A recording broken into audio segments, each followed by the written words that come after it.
পরিবর্তনশীল, পরিবর্তন করতে হবে নিজেকে, নিজেকে ডে বাই ডে আপডেট করতে হবে। এটা মানুষের উপর, মানুষের হাতেই, যে আপনি নিজেকে ভালোভাবে পরিবর্তন করবেন না খারাপভাবে পরিবর্তন করবেন। আসলে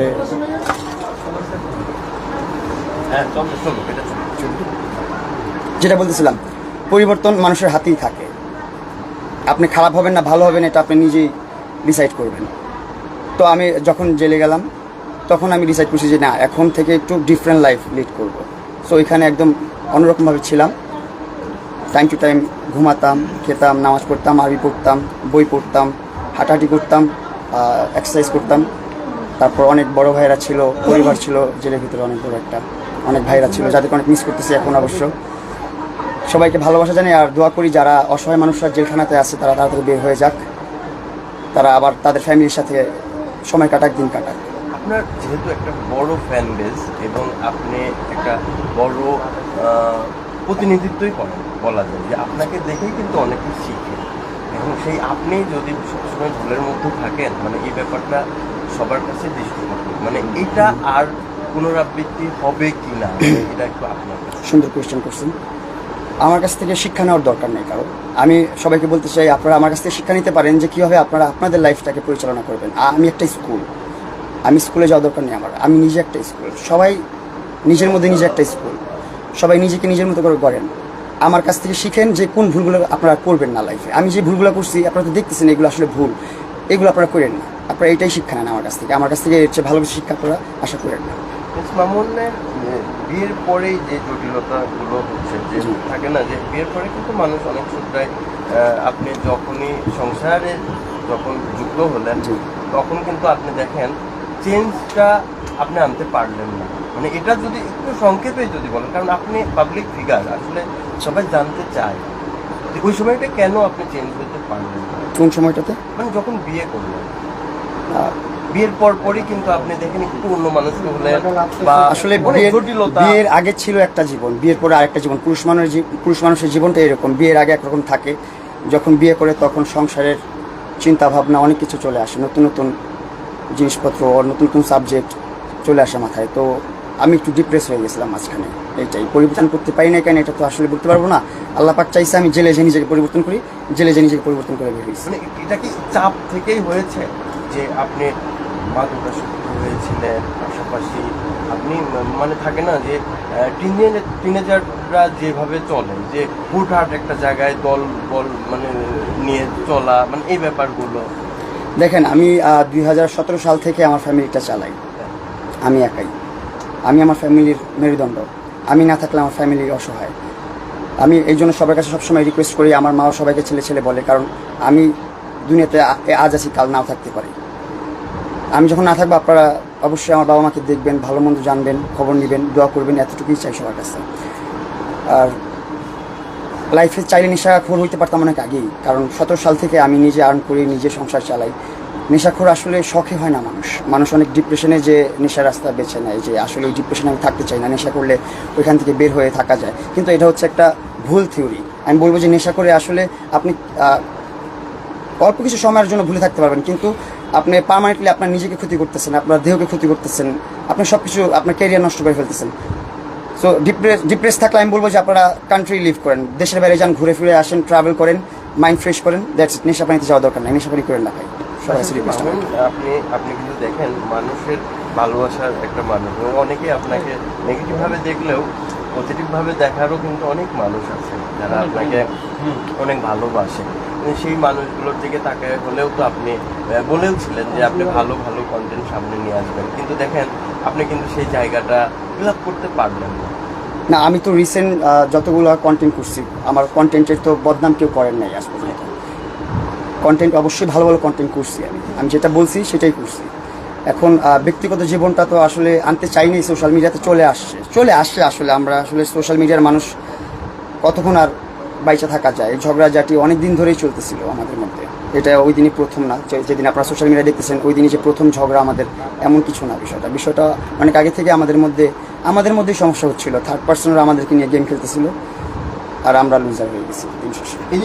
এটারই সূত্র ধরে যদি আপনাকে বলি যে বর্তমান আপনার ওয়াইফ, মানে তার সঙ্গে আপনার কিন্তু এখন পর্যন্ত হাজব্যান্ড ওয়াইফ, তো সেই জায়গা থেকে মানে তার সঙ্গে আবার সংসার করবেন কিনা, তার সঙ্গে কোনো প্ল্যানিং হয়েছে কিনা? প্ল্যানিং করার তো কিছু নয় আসলে, অনেক প্ল্যানিং করেই তো বিয়েটা করছি, ভালোবেসে যেহেতু বিয়ে করছি তো অনেক কিছু ভেবেচিন্তেই বিয়ে করছি যে ওর সাথে সংসার করব, অনেক কিছু নিজের সাথে কমিটমেন্ট করছি যে এটা করবো, এটা করবো না, এখনও চাই স্টিল। তো একটা বউয়ের কাছে খারাপ লাগা কি থাকে যে স্বামী পরকীয়া করতেছে, মেয়েদের সাথে নোংরামি করতেছে, নষ্টামি করতেছে বা খারাপ বাজে কাজ করতেছে, এটা তো বউর কাছে খারাপ লাগে। কিন্তু আমি তো এগুলোর মধ্যে ছিলাম না কখনো, এগুলো আমাদের রিজন না। মোহনা নিজেও বলতে পারে না আমাদের ঝগড়ার রিজন কি। ঝগড়ার রিজন কি? হ্যাঁ, মারামারি হচ্ছে, অনেক খারাপভাবে মারামারি হয়েছে, অনেক খারাপ হয়েছে বিষয়গুলো, কিন্তু কেন হয়েছে, টপিক কি, কারণ কি, আমি কি করছি, আমার ভুলটা কি, ওর ভুলটা কি, এগুলো বের করতে পারি না। কারণ ওর এই যেভাবে ব্রেন ওয়াশ করতেছে থার্ড পার্সনরা, ও আসলে নিজের মধ্যে নাই। ও কি করে না করে, ও বলে একটা করে আরেকটা। থার্সডে তো আমায় কল দিয়ে বলতেছে তুমি রবিবার বের হয়ে যাবা, আবার রবিবার এসে কঠিন বিরোধিতা করলো, বললো একটা করলো আরেকটা।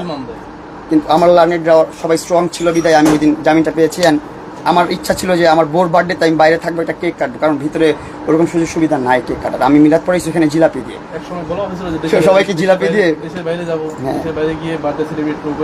আপনি এখনো অনেক ভালোবাসেন মোহনাকে এবং তাকে যেহেতু উইশ করছেন মানে সবসময় তার কথাই বলছেন, মানে এখনো আপনার মনের মধ্যে তার প্রতি ভালোবাসা।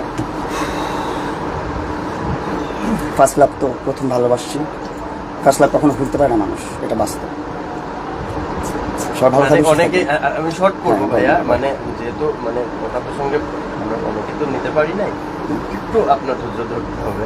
সেটা হলো যে প্রথম ভালোবাসা আপনি কিন্তু অনেকবারই বলেছিলেন, লাইলাকেও কিন্তু আপনি প্রথম ভালোবাসেন, মানে না এটা ভালোবাসা ছিল, মায়া ছিল, আপনাকে অনেক মায়া করতো, আদর করতো, মানে থাকে না যে মানে আপনাকে একটা বাচ্চার মতো কিন্তু ও কিন্তু দেখেছে যে খাওয়া দাওয়া থেকে বাচ্চাই বলে ফেলেন, সমস্যা নেই। মানে এই ব্যাপারটা কিন্তু কথা প্রসঙ্গে এটাই আসে কিন্তু ভাইয়া, এটাই বলে ফেলেন, সমস্যা নেই। যা ছিল পাস, অতীত মানে অন্ধকার। আমরা আর অতীত নিয়ে কথা না বলি। লাইফে যা হয়েছে তা এমনি ফান ছিল, লাইফের কন্টেন্ট ছিল, এইগুলাই সোশ্যাল মিডিয়াতে কন্টেন্ট করা, বিতর্ক করা, কন্ট্রোভার্সি করা। ফ্যামিলিদের সাথে আছি, থাকি আপনাদের সাথে। অনেকে আমাকে এমনটা আসলে বলে যে প্রিন্স মামুনকে লায়লা সন্তানের মতো লালন পালন করেছে, কি বলবেন আপনি? এগুলো আসলে বাজে কথা, খুব বাজে কথা। এগুলা সন্তানের মতো কেন লালন পালন করবে আমাকে? এটা বলে, হ্যাঁ। সে আমাকে স্নেহ করতো, বন্ধুত্বের একটা সম্পর্ক ছিল আমাদের। সোশ্যাল মিডিয়াতে আমরা যত যাই বলতাম আমি ওকে ভালোবাসি, আমাকে ভালোবাসে, এটা ওইটা সেটা, কিন্তু আমাদের ব্যক্তিগত জীবনে কোনো কমিটমেন্ট ছিল না যে আমার ওকে বিয়ে করতে হবে, আমাকে বিয়ে করবে, আমরা প্রেম করবো, প্রীতি করবো। আমি আমার মতন ছিলাম, ওর মতো ছিল। আমি আমার মতো করে চিল করতাম, পার্টি করতাম, এটা করতাম, সেটা করতাম, আসলে এটা লাইফ না, এনজয় করতাম তখন আগে। হ্যাঁ, মোহন আমার প্রথম স্ত্রী এবং প্রথম ভালোবাসা।